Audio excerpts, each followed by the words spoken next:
Have you ever felt like you're navigating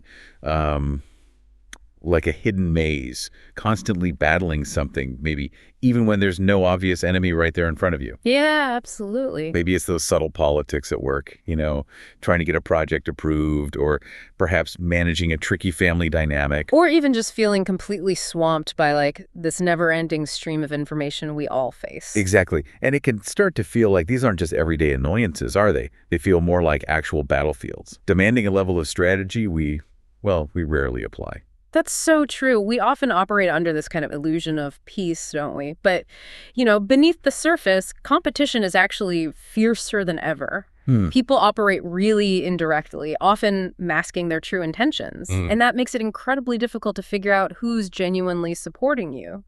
Right. Or who might be subtly working against your progress. Exactly. And this is why we kind of need to widen our concept of what conflict even means. It's not always overt, loud fighting. Sometimes it's much quieter. And that's precisely what we're diving into today on The Deep Dive. We're going to take a shortcut to being truly well-informed, extracting the most potent nuggets of knowledge from, a pretty unexpected source. Robert Greene's The 33 Strategies of War. Now, hold on. Before you picture us in, full tactical gear. Right. Let's be crystal clear. Yeah. Our mission here isn't to turn you into some aggressive warmonger. Not at all. Far from it. This deep dive is really about equipping you with the clarity and the foresight to master the complexities of modern life. So our journey today will unpack Greene's core philosophy and some of his foundational strategies. We're starting with the most crucial battlefield of all, your own mind.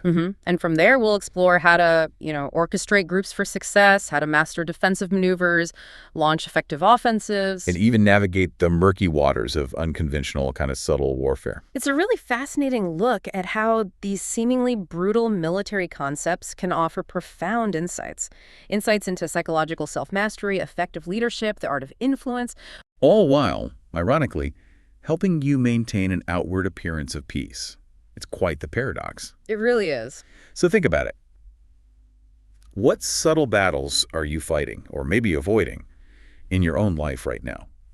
And how might a more strategic mindset actually change the outcome? Let's unpack this. Okay, so where do we begin? Well, our journey starts with a foundational truth. One that might feel a little stark at first, maybe, but it really sets the stage for everything else. Greene opens his book with a quote from Job, Job 7.1, stating the life of man upon earth is a warfare. Powerful stuff. Yeah, and he pairs it with that ancient Latin adage, qui desiderat preparat bellum, let him who wants peace prepare for war. There's a heck of a way to start suggesting conflict isn't just, an occasional annoyance. Right, it's saying it's inherent, an unavoidable part of the whole human experience. And what's truly insightful here, I think, is how this concept expands beyond just obvious external rivals. Greene argues that our most complex battles, they're often fought with those who are supposedly on our side. Oh, yeah. Think about it, the subtle sabotage in a team meeting, right? Or the passive aggression from a colleague who kind of subtly undermines your efforts. Totally. Or even just the self-interest playing out within families, where unseen battle scars can really accumulate over time. Exactly. On the surface, things might look peaceful, all calm, but just beneath that veneer, it's often, every person for themselves, isn't it? So it's not just about some clearly defined opponent then. We're kind of challenged to widen our concept of enemy. Yeah, to include anyone subtly working against us, maybe thwarting our progress, even if it's just through indifference or neglect. The core message seems pretty clear. You really can't afford to be a naive victim. You need to realize that people with ill intentions, they often operate indirectly. They use a friendly facade. And this leads directly into a key tenet of Greene's philosophy. He says true strategic warriors think ahead, they control their emotions, and they use indirection, subtle maneuver. They maintain that peaceful exterior precisely because they understand the underlying reality of conflict. Right. And this perspective also demands that you judge people by their actions and results, not just their words.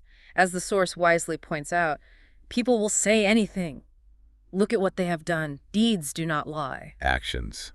That's the only true measure of intent, isn't it? It really is. And here's where it gets really interesting for you, the listener. This ruthless standard. It also applies to yourself. Oh, yeah. That's a tough pill to swallow sometimes. Definitely. If you face a defeat or a failure, Greene says you have to acknowledge your own bad strategies. You can't just blame an unfair opponent or bad luck or circumstances. You're responsible for the outcomes in your life. It's about taking ownership. And this idea of ruthless self-assessment, it also extends to how you perceive others' actions. Like if someone accuses you of being unfair or maybe appeals to morality. Green suggests they might actually be trying to gain an advantage, using guilt as a secret weapon, kind of on the chessboard of life. It's a constant reminder to look beneath the surface, isn't it? Always. And to illustrate this more refined approach to conflict, Green draws this contrast between Athena and Ares. The Greek gods, right? Exactly. Athena, goddess of strategic warfare, intelligence, subtlety. Winning without bloodshed, that was her thing. Versus Ares. Yeah, Ares, the god of direct, brutal, often senseless war. And interestingly, the Greeks apparently despised Ares but worshipped Athena. Huh. That really highlights the book's preference then. It's for winning smartly, subtly, turning the violence and aggression of others back against them, making their own brutality their downfall. It's about blending philosophy and war, wisdom and battle, creating this unbeatable blend that allows you to always be one step ahead. Okay, so what immediately stands out from this overview, for me at least, is that the very first step to becoming a true strategist, it isn't actually about engaging with other people. Right, it starts internally. Yeah, it's about engaging with yourself. Green clearly states, your mind is the starting point of all war and all strategy. Makes sense. If your mind is easily overwhelmed by emotion, or if it's constantly stuck in the past successes, past traumas, or if it just lacks clarity and urgency, then any strategies you try to form will just miss the mark. Yeah. It's like trying to navigate through dense fog, right? You won't see the path, let alone the obstacles. Exactly. A mind that's stagnant, it acts like a river that's been dammed up. Maybe by obsessional thoughts or past experiences or preconceived notions, it just stops flowing. Leading to strategic stagnation. So how do we fix that? Well, Green outlines 3 steps to becoming a true strategist. First, you have to become acutely aware of the mental weaknesses and disorders that can warp your strategic powers. It's a crucial self-diagnostic phase. You can't fix what you don't acknowledge. Makes sense. Then step 2, once you're aware, you must metaphorically declare war on yourself. Force yourself to move forward, overcome that inertia. It's about being proactive in improving your internal landscape. Right. Breaking free from those mental habits holding you back. Precisely. And finally, the 3rd step is to wage a ruthless and continual battle on the enemies within you. And you do this by applying specific strategies. These aren't just abstract ideas then. No, they are targeted arrows to aim at yourself, designed as a self-corrective device for all future battles. The goal is ultimately freeing the grand strategist within you. Okay, so let's dig into some of those specific strategies aimed at this inner battlefield. The first one we should probably unpack is strategy 3. The counterbalance strategy amidst the turmoil of events. Do not lose your presence of mind. This is a big one. The core concept here is that in the heat of battle, or really any high-pressure situation, the mind inevitably loses its balance. It just happens. Yeah, you get hit with unexpected setbacks, doubts, criticisms, sometimes even from people who are supposed to be on your side. Absolutely. And there's a really strong danger of responding emotionally, with fear or depression or just plain frustration. So it's vital then to maintain your mental powers no matter what the circumstances are. Yes. This means actively resisting that emotional pull of the moment, staying decisive, confident, even aggressive when everything feels like it's falling apart. How do you build that kind of presence of mind, though? It sounds incredibly difficult. Green suggests you have to expose your mind to adversity, make it tougher, like building a muscle, and learn to detach yourself just a bit from the chaos swirling around you. The real insight here isn't just being calm, is it? It's recognizing that your unwavering composure actually becomes a strategic weapon. Exactly. It disorients those who thrive on chaos. It turns their aggression into their own undoing. It's like emotional judo. Huh. Emotional judo, I like that. Using their own energy against them while you remain perfectly still. Think about General George S. Patton. Despite all his outward bluster, he apparently deeply feared cowardice. Really, Patton? Yeah. His first real taste of combat in World War I during the Argonne Offensive apparently left him trembling, his legs like jelly. Wow. So that seemingly negative experience, it didn't break him. No, quite the opposite. It made him stronger because he learned how to win back his nerve. He realized that to prove himself, he had to go into the blaze, blood, and danger and just observe his own reactions. That willingness to confront his deepest fear, that was foundational to his later strength then. It taught him how to right himself, even when his mind momentarily faltered. It's powerful stuff. Another fascinating example is the composer Dmitri Shostakovich and his survival strategy against Stalin. Oh, yeah. Dealing with Stalin. That's high-stakes presence of mind. You bet. Faced with Stalin's dangerous questioning, Shostakovich refused to be intimidated. He forced himself to see Stalin as just an ordinary, even ugly man, stripping away that aura of fear. How did he do that in practice? By talking to Stalin normally, and subtly redirecting the conversation to a different, less threatening topic, like whether a composer should do his own orchestrations. He diffused a really dangerous moment just by showing no fear. And Stalin, who apparently fed off fear, mostly left him alone after that. Pretty much. His quiet presence of mind was literally his shield. Okay, but here's a crucial reversal to this strategy, isn't there? Green mentions this too. Yes, absolutely. While it's never good to lose your presence of mind completely, people who have never truly lost their balance, they're actually in danger. Why is that? They might be taken totally by surprise when a truly unprecedented crisis hits, and their fall could be really harsh because they've never practiced recovery. So great generals like Julius Caesar and Patton, as we just discussed, they became stronger because they lost their nerve at some point. Exactly, and then they fought to regain it. That process of confronting their weaknesses taught them how to truly adapt and right themselves in the future. It's about knowing your limits and learning from those moments of vulnerability rather than just pretending they don't exist. Precisely. And that self-awareness then opens the door to the next strategy 4. The death ground strategy create a sense of urgency and desperation. Okay, this one really flips conventional wisdom on its head, doesn't it? It really does. Green states it pretty plainly. You are your own worst enemy. You waste precious time dreaming of the future instead of engaging in the present. Ouch. That hits close to home. Yeah. So this strategy is about cutting your ties to the past, entering unknown territory, and quite literally placing yourself on death ground. What exactly is death ground? It's a situation where your back is completely against the wall. You have to fight like hell just to get out alive. There's no escape route. And psychologically, this forces an intense focus on the present. Totally. It strips away complacency, that illusion of limitless time. It makes you realize your days are numbered, metaphorically speaking, and you have to make every single action count, pushing you past self-doubt and inertia. The most famous anecdote for this has to be Hernán Cortés burning his ships, right? Classic example. Faced with absolutely overwhelming odds in Mexico, like 500 men against 500,000 Aztecs, plus disease, disloyal followers spreading rumors. His men were dreaming of just going home, understandably. Right. But Cortés saw that the root of the problem wasn't just the external enemy. It was his men's divided minds, and that ever-present escape route represented by the ships. So he destroyed them, their only way back to Cuba. Gone. Yep, burned them. This forced them into a desperate, unified fight for survival. There was no turning back. They either conquered or they perished. And, well, history tells us they ultimately conquered the Aztec Empire. Indeed. That desperate urgency focused their efforts like nothing else could. It makes you wonder, doesn't it? What ships are we maybe subconsciously holding on to that prevent us from fully committing to our present goals? Good question. Like in your own career, for example. If you're stuck in a comfortable but maybe unfulfilling role, perhaps the ship is just the security of your current job. Could be. So metaphorically burning it, maybe by committing to a challenging new skill or a side project that forces you out of your comfort zone that could create that sense of urgency needed to truly excel, transforming ambition into desperate, focused action. It's a powerful idea. But there's also a critical reversal to this strategy, like with the last one. Ah, yes. If having nothing to lose can propel you forward. It can do the same for others. And you must avoid engaging in conflict with someone who is already on death ground. Why is that so dangerous?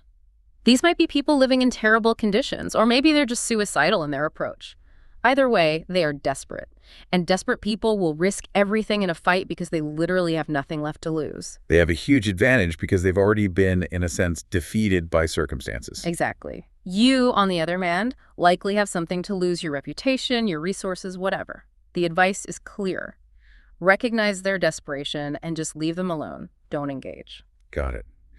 Okay, so as we transition from this inner battlefield, where strategy really begins within your own mind, we move into part 2, orchestrating power organizational or team warfare. Right. This section is all about understanding that the military model, surprisingly perhaps, is incredibly adaptable to almost any group you find yourself in. Like a business team, a social circle, even a volunteer committee. Absolutely. The core idea here is that before you formulate any strategy or take any action, you have to understand the existing structure of your group. How does it function? But the good news is you can always change and redesign that structure, right, to fit your specific purposes. Yeah. Maximize its potential for collective action, minimize that internal friction. Exactly. It's about designing systems, not just barking orders. Okay, so let's jump into strategy 5. The command and control strategy, avoid the snares of groupthink. What's the core problem here? Well, the problem, as Green identifies it, is that in any group, people inevitably have their own agendas. It's just human nature. So leading effectively becomes this delicate balancing act. Totally. If you're too authoritarian, people will resent you. They'll rebel, maybe in silent, passive-aggressive ways you don't even see. But if you're too easygoing, too hands-off. Then they'll just revert to selfishness, pursuing their own interests, and you'll lose control of the group's direction. Chaos ensues. So the goal, then, is to create a chain of command where individuals don't feel constrained by your influence, yet they still follow your lead. That sounds tricky. It is. It involves putting the right people in the right places, people who can enact the spirit of your ideas without just being automatons. You need to make your commands clear and, importantly, inspiring. Shifting the focus to the team's objective rather than solely on the leader. Right. And, crucially, while fostering a sense of participation, you have to actively avoid groupthink, that inherent irrationality that can emerge from collective decision-making when everyone just wants to agree. Green emphasizes Napoleon's principle here, doesn't he?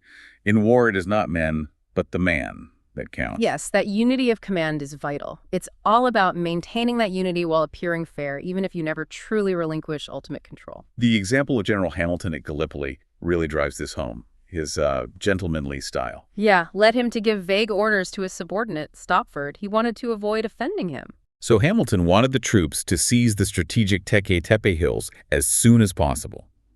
But because he was so vague, Stopford misinterpreted it as, if possible, a huge difference. And that lack of unambiguous communication, stemming from Hamilton's desire to be gentlemanly, ultimately doomed the advance. It allowed Turkish reinforcements to arrive, costing countless lives. It's a really stark lesson in the absolute need for clarity and command. Vagueness can be fatal. On the flip side, you have someone like George C. Marshall. Yes. A master of indirect control as chief of staff of the U.S. Army. He knew micromanaging would just exhaust him and make him look like a bully. So instead, he selected and groomed protégés who would then enact his reforms, effectively cloning himself in these capable men. He ruled with such a light touch. Didn't he even appear preoccupied with small matters, like a gardening bill? Yeah, but that was part of the strategy. This subtle assertion of authority, without being overtly controlling, effectively communicated that he was aware of every detail and that waste would be known. In a modern office, this might look like a leader who delegates authority, but subtly ensures accountability through clear, transparent systems, maybe, rather than constant direct oversight. Exactly. It's about building the right structure and trusting the right people within it. Okay, so now that you've mastered the art of organizing your forces, the next step is crucial, imbuing them with an unstoppable spirit. Right. Which brings us to strategy 7.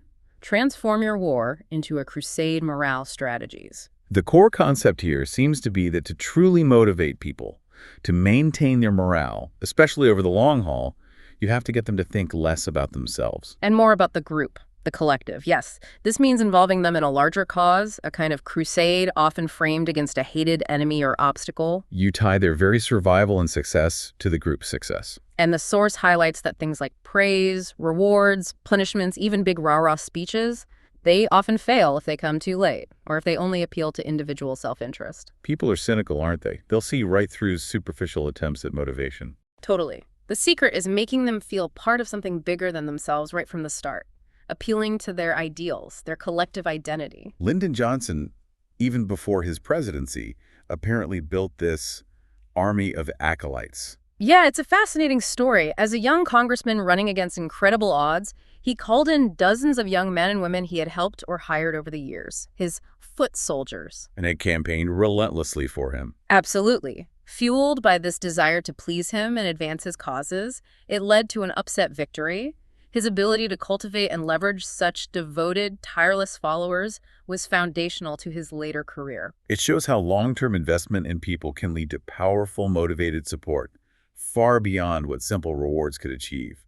They weren't just working for him. They were working for his vision. That's the key difference. And then there's the legendary football coach, Vince Lombardi. Ah, Lombardi. He transformed the Green Bay Packers from a team supposedly infected with what Green calls adolescent defeatism. How did he do it? His methods sound kind of harsh. They were. Lombardi's criticisms were apparently relentless. They got under his players' skins almost as if he knew their deepest insecurities. So the players, in turn, tried harder just to prove him wrong. Exactly. And in doing so, they forged themselves into this incredibly tight-knit team, driven by a shared desire to overcome his critiques. He turned their defensive reactions into fuel for success, Creating one of the most cohesive teams in professional sports history. He wasn't just coaching X's and O's. No, he was forging a new collective identity for them, a winning identity built on overcoming shared adversity, even if he was the source of some of it. Wow. Okay, so now that we've explored the inner and the team battlefields, we're moving to a different kind of strategic thinking. Part 3, Mastering Defensive Warfare. Right. And the crucial insight here is that effective defense isn't about being passive or weak at all. It's about leveraging your weaknesses and limitations, turning them into power and victory, often through deception and indirect methods. Precisely. This section introduces core principles like the power of counterattack, deterrence, through creating a threatening presence. It's about being resilient, conserving your resources while making your opponent exhaust theirs. Yeah, and a strong defense, ironically, often sets the stage for a really powerful offensive later on. Okay, let's turn to strategy 9 then. Turn the tables, the counterattack strategy. Oh. What's the core concept here? The core concept is that initiating an attack, going first, often puts you at a disadvantage. How so? Well, it exposes your strategy, it limits your options. Instead, Green advises discovering the power of holding back. Let the other side move first. And this gives you the flexibility to counterattack from an unexpected angle. Exactly. If your opponents are aggressive, you can bait them into a rash move that leaves them in a weak position. Weakness, in this context, can genuinely become strength. Karl von Clausewitz, the great philosopher of war, he summed this up perfectly, didn't he? He did. A rapid, powerful transition to the attack, the glinting sword of vengeance, is the most brilliant moment of the defense. Napoleon was a master of this. Austerlitz in 1805 is the classic example. Absolutely. He was outnumbered, so he feigned weakness, prolonged negotiations, luring the aggressive Austro-Russian forces into occupying the strategic Pratzen Heights. And when their lines were stretched and disorganized, Bam! He launched his devastating counterattack, turning a perceived disadvantage into one of his most decisive victories. Franklin D. Roosevelt also used a brilliant counterattack strategy, but in politics, right, in his re-election campaigns. Yes. Faced with these grueling, well-funded Republican opponents, FDR would repeatedly kind of retreat in the face of resistance and hostile press. He let his opponents exhaust themselves with endless attacks. Pretty much. Knowing that people would eventually tire of all the negativity, then just before the election, he'd suddenly go on the offensive, surprise the public, catch his opponents totally off guard with this vigorous counteroffensive. They used their aggression against them, letting them tire themselves out first. Clever. Very. Now, next up is strategy 10. Create a threatening presence deterrence strategies.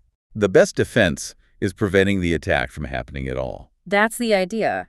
This involves creating an impression of being more powerful than you maybe are, or, as the source colorfully puts it, You're a little crazy. Fighting you is not worth it. haha. Exactly. Uncertainty about the cost of messing with you is often far more effective than making overt threats. It's about playing on people's natural fears and anxieties, making them think twice before crossing you. The wisdom from the Hagakure, that samurai text, captures this balance perfectly, doesn't it? A sword always out-alienates, but one always sheathed rusts. Beautifully put. The ideal is to be sharp, contained, show capability without constant aggression. Robert the Bruce, the Scottish independence fighter, masterfully applied this against Edward II of England. Scotland was the weaker power, right? Definitely. So Bruce refused pitched battle. Instead, he used non-engagement, scorched earth tactics, psychological harassment like playing bagpipes outside the English camps all night. Annoying, but effective. Very. He wore out the English, forced their armies to exhaust themselves through futile chases and lack of supplies, eventually led to Edward's downfall without a major direct confrontation. He created this presence of constant, unpredictable threat that just eroded his enemy's will. And what's fascinating here is John Boyd, the brilliant fighter pilot, applying this to, of all places, Pentagon warfare. Yeah, it's a great story. He realized his project for lightweight jet fighters was unpopular, and fighting everyone directly would just exhaust him. So what did he do?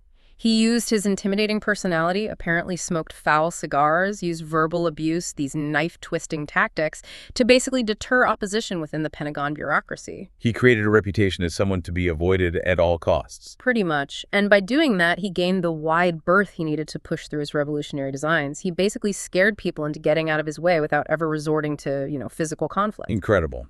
Okay, now we shift gears again. From the defensive to the proactive. Welcome to part 4. Directing the offensive warfare. Right. And while defense is all about conservation and resilience, offense is about driving directly towards a goal. It often requires a higher plane of strategic thinking and execution. And this brings us straight to strategy 12. Lose battles, but win the war grand strategy. This is fundamental. The core concept is to focus relentlessly on your ultimate goal, the long-term victory. Don't get caught up in small, immediate battles that might not matter in the grand scheme of things. Grand strategy involves calculating way ahead, considering the political ramifications, the long-term consequences of every move. Yes. This is where you become the grand strategist, this calm, detached, rational, far-seeing figure, someone capable of looking deeply into themselves and into others. Learning from the past, having a clear sense of the future, and striking at the roots of problems, not just the symptoms. Exactly. Their strategies exist on a higher plane, aiming for the ultimate reward, the last laugh. Think of it like playing chess, but anticipating 20 moves ahead, not just the next one. Alexander the Great exemplifies this, doesn't he? Absolutely. His strategic genius stemmed from this incredibly clear, destiny-driven goal role, the known world, combined with Aristotle's teaching on emotional control. His seemingly zigzagging maneuvers, like a quick, brutal attack on Thebes, then showing unexpected mercy to Athens, then a sudden crusade against Persia. They weren't random. They were all part of a larger, grand design. Every action, no matter how disparate it seemed, contributed to his ultimate empire, like carefully placed pieces on a vast chessboard. The Tet Offensive during the Vietnam War provides a really compelling modern example, too. It really does. While it was technically a tactical military defeat for North Vietnam, Its grand strategic goal was completely different, wasn't it? yes, it was aimed squarely at the American public watching television back home. The images of widespread Viet Cong activity completely shattered the narrative that the war was winnable for the Americans. It undermined public faith, led to political changes. That ultimately favored North Vietnam. They didn't win a single major pitched battle in that offensive, but by extending their vision beyond the immediate battlefield to politics, to culture, to perception, they arguably won the war in the long run. That really underscores the importance of perspective, which leads us seamlessly into strategy 13. Know your enemy, the intelligence strategy. Right. The core concept here is that the true target of your strategies isn't just the physical army you face or the competing company. It's the mind of the person who runs it, or the underlying psychology of the group you're engaging with. If you understand how that mind works, you have the key to deceiving and controlling it. Green argues that the greatest power you can possess comes from clear knowledge of others. It allows you to distinguish friend from foe, anticipate malice, pierce their strategies before they even unfold. Like Miyamoto Musashi, the legendary swordsman, put it. In my opinion, there are two kinds of eyes. One kind simply looks at things, and the other sees through things to perceive their inner nature. Beautiful. This strategy is all about cultivating that second kind of sight, seeing through things. So how do you gather this crucial intelligence? Well, one effective method Green suggests is using a friendly front. Appear sincere, friendly, maybe even a little naive. This allows you to watch them closely and mine them for information without them suspecting your true intentions. Don't ask too many direct questions, maybe. Right. The trick is often to get people to relax and open up without feeling prodded. Silently shadowing them, observing their reactions, their habits, their slip-ups. In a business context, this might be that seemingly innocuous conversation over coffee where you suddenly learn about a competitor's hidden weakness or a colleague's true motivations. Exactly. Lyndon Johnson, again, as Senate leader and president, cultivated an incredibly extensive intelligence system. He was famous for constantly asking his aides, "What do you know?" He wanted raw, first-hand political intelligence. Precisely. His system was apparently a marvel of efficiency, allowing him to guard against filtered or distorted reports by having multiple cross-referencing sources. He knew that the more you know, the more effectively you can adapt and counter. But even the masters can be outsmarted, right? The Napoleon and Metternich example is striding. Oh, absolutely. Napoleon, a genius of war, was surprisingly misread by the Austrian diplomat Metternich. Metternich used Napoleon's sister for an affair, feigned nonchalance and respect. All while subtly feeding Napoleon false impressions while Austria secretly rearmed behind his back. Yeah. Napoleon's shock when Metternich finally revealed his true intentions at their meeting in Dresden. It highlights the danger of projecting your own desires and preconceptions onto others, assuming they think just like you do. You have to see people as they are, not as you wish them to be. A crucial distinction. Indeed. And finally, as with any good story, or campaign, or even a relationship, the ending matters immensely. Which brings us to strategy 22. Know how to end things. The exit strategy. Green argues you are judged in this world by how well you bring things to an end. Absolutely. A messy or incomplete conclusion can reverberate for years. It can create lingering resentment, leave you vulnerable, undo all your previous hard work. The height of strategic wisdom, then, is knowing when to stop and avoiding conflicts that have no realistic exits. Exactly. This relates closely to Clausewitz's concept of the culminating point, that moment of perfection where any further effort actually yields diminishing returns or even risks a complete reversal. Knowing when to stop, whether it's a conversation, a negotiation, a project, or a war, it's crucial. The Soviet-Afghan War is presented as a classic example of ignoring this. A gamble where the Soviets ignored warnings, lured by the prospect of a client state. And it became a conflict with no realistic exits, didn't it? Leading to that protracted, unwinnable war. Caught in that double bind. Right. A larger military presence meant more hatred from the population, which in turn demanded an even larger presence. A spiral with no good ending. Contrast that with Lyndon Johnson again. After his upset election victory in 1937. He brilliantly demonstrated knowing how to end things well. Instead of just basking in triumph, he immediately went to work winning over his defeated opponents with charm and favors. He saw the election not as a wall, but as a door to the next phase of his long-term presidential ambition. By securing future support and preventing immediate setbacks, he ensured his victory would truly last. He turned potential enemies into future allies, or at least neutralized them as active foes. And this concept extends even to social interactions, doesn't it? The art of leaving them wanting more. Yes. Ending a conversation or an encounter at its peak before it starts to drag or becomes awkward, that can leave a devastatingly positive afterglow. Makes people think of you long after you're gone. It's about ending with energy and flair on a high note, preserving your reputation and influence. The principle here is starkly clear. There is no value in ending anything badly. There is no reversal. It's presented as a fundamental strategic principle that applies universally. Okay, our strategic journey now takes us into the most complex and often ethically ambiguous terrain. Part 5, the unconventional edge. Unconventional warfare. Right. Green explains that the relentless search for surprise and novelty in warfare inevitably leads strategists to explore increasingly extreme strategies. This is where traditional moral and ethical codes start to loosen or get thrown out entirely, leading to what we now often call dirty war, where pretty much anything goes. Exactly. And it's often the last recourse for the weak and desperate, designed to level an uneven playing field. What's crucial to understand, though, is that this dynamic hasn't stayed confined to battlefields. It has permeated society. So you have to learn to identify these indirect, crafty, sometimes morally questionable methods, because trying to stay clean when your opponent isn't playing by the rules can lead straight to defeat. That's the argument. It's a tough reality. A key insight here is the importance of understanding an opponent's personal experience, not just relying on secondhand knowledge or theory. A strategy often loses its shocking effect once it's no longer outside their direct experience. And the most effective unconventional strategies, Green notes, are defined by this intertwining of the ordinary and extraordinary. He likens it to surrealism. Yeah, something unexpected, maybe even bizarre, lurking within the mundane, the everyday. That's where the disorientation comes from. Okay, let's delve into strategy 23. We have a seamless blend of fact and fiction misperception strategies. This sounds like classic spycraft. It has elements of that, definitely. The core concept is to make it incredibly hard for enemies to know what's really going on by deliberately disturbing their focus, muddying the waters. And you exploit the fact that people's perceptions are filtered through their emotions. They tend to interpret reality according to what they want to see or expect to see. Precisely. So you feed their expectations. You manufacture a reality that matches their desires, their biases, their fears, and they will, in essence, fool themselves. The best deceptions, then, use ambiguity, mixing fact and fiction so seamlessly that one can't be disentangled from the other. Yes. As Julius Caesar famously said, what we wish, we readily believe, and what we ourselves think, we imagine others think also.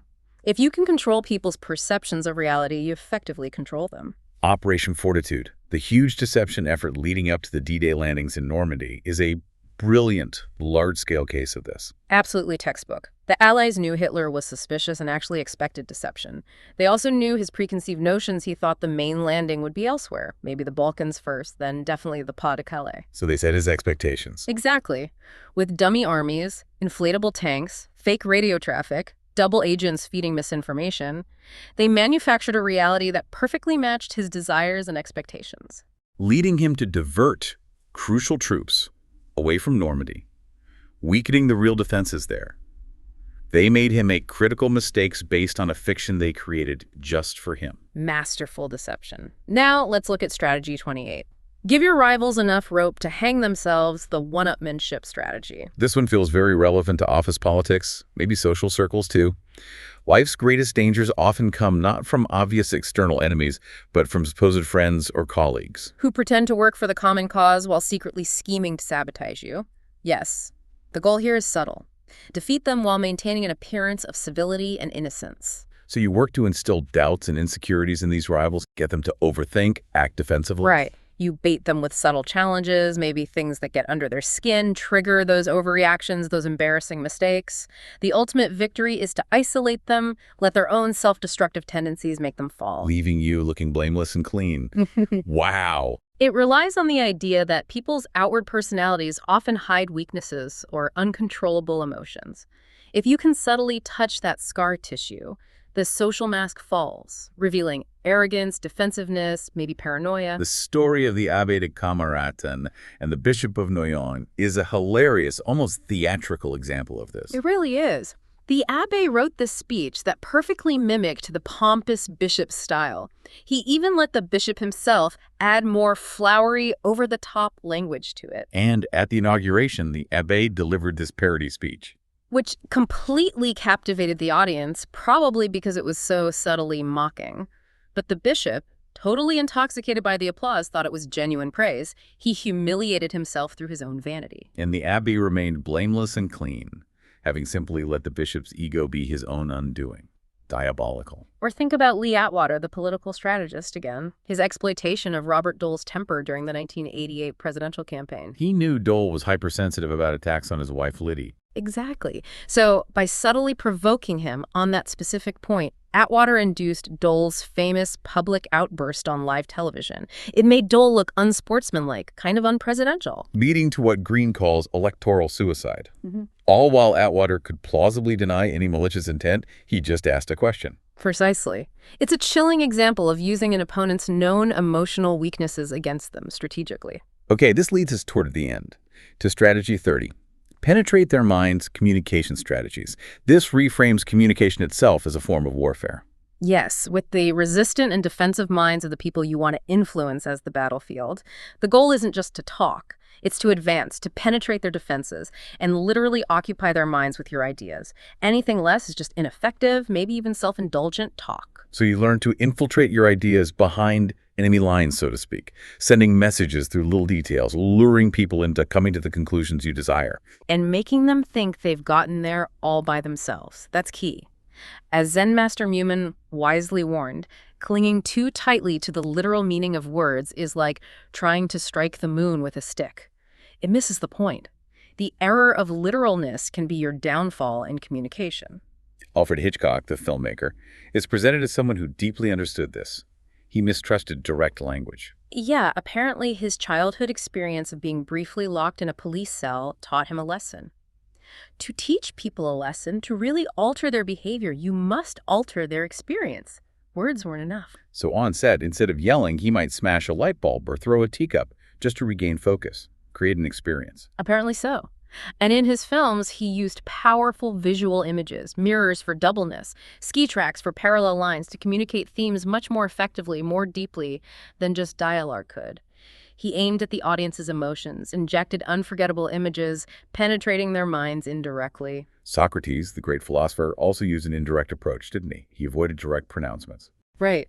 He would often feign ignorance, compliment his listeners, and then, through a carefully constructed series of questions, subtly dismantle their preconceived ideas. Making them discover the flaws themselves without feeling directly attacked or lectured. Exactly. He lured them to his conclusions, demonstrating the power of indirect, non-preachy communication to penetrate even the most stubborn defenses. And finally, we reach strategy 32. Dominate, while seeming to submit the passive aggression strategy. This sounds like a potent tool in modern life. It really is. The argument is that any attempt to bend people to your will is fundamentally a form of aggression. But in our complex political world, the most effective form of aggression is often hidden, disguised behind a compliant, maybe even loving or helpless exterior. So how does it work? You appear to go along with people, offer no outward resistance, seem non-committal, or even helpless. But in reality, you are subtly dominating the situation. You disguise your aggression just enough so you can plausibly deny it, making anyone who accuses you feel guilty or paranoid. Green calls it protean nature, right? Where you channel others' energy in the direction you desire, making them believe they are acting entirely on their own will. While you're actually pulling the strings from behind this compliant, non-threatening facade, it's incredibly subtle when done well. Mahatma Gandhi's Salt March is presented as a quintessential example of this on a massive scale. Absolutely. Gandhi, appearing frail and saintly, used nonviolence as a strategic tool to exploit the British establishment's self-image as a liberal, civilized people. By peacefully protesting the unfair salt tax and openly revealing his plans beforehand. He forced Lord Irwin, the viceroy, into a corner. Irwin couldn't easily use force against this seemingly harmless yet deeply principled movement without looking like a brute, both domestically and internationally. He was forced to negotiate and concede. The British were made to feel confused and guilty for even considering force. He dominated them through apparent submission, ultimately contributing massively to India's independence without a violent rebellion. It's a masterful example. Or consider Julius Caesar again, when faced with a mutiny among his legions. You didn't yell or threaten. No. Instead, he addressed his soldiers simply as citizens or civilians, rather than his usual fellow soldiers. Ouch. That must have stung their pride. Immensely, it shamed them back into loyalty and discipline. He subtly asserted his authority by appealing to their pride and sense of duty, making them eager to prove they were worthy of being called soldiers again. He made getting back in line their idea. So we've journeyed through this incredibly intricate landscape of strategies, haven't we? Moving from the silent battles within ourselves to orchestrating groups, mastering defense, launching powerful offensives, and even navigating these murky waters of unconventional warfare. It's really clear that while Robert Greene's The 33 Strategies of War is deeply rooted in military history and thinking, its principles, they profoundly illuminate the complex conflicts, big and small, of modern life. Yeah, and this deep dive, we really hope, has shown you that this book isn't necessarily about endorsing aggression. It's much more about understanding the subtle dynamics of human interaction. Exactly. It equips you with a sophisticated lens, really, to perceive power, influence, and conflict in pretty much any arena, from the boardroom to your personal relationships, even just navigating the news. Ultimately, these timeless nuggets of knowledge, they're tools for your success, hopefully giving you some aha moments and maybe a deeper understanding of human nature itself. They teach you to think ahead, to control your emotions, or at least be aware of them, and to act with foresight, all while maintaining that peaceful exterior we talked about at the beginning. So if all of life is a form of warfare, as Green kind of provocatively suggests, Then perhaps the greatest victory lies not in crushing your enemies, real or perceived, but in mastering yourself and understanding those hidden currents that shape all human interaction. makes you think, doesn't it? What subtle battles are you fighting or maybe avoiding in your own life right now?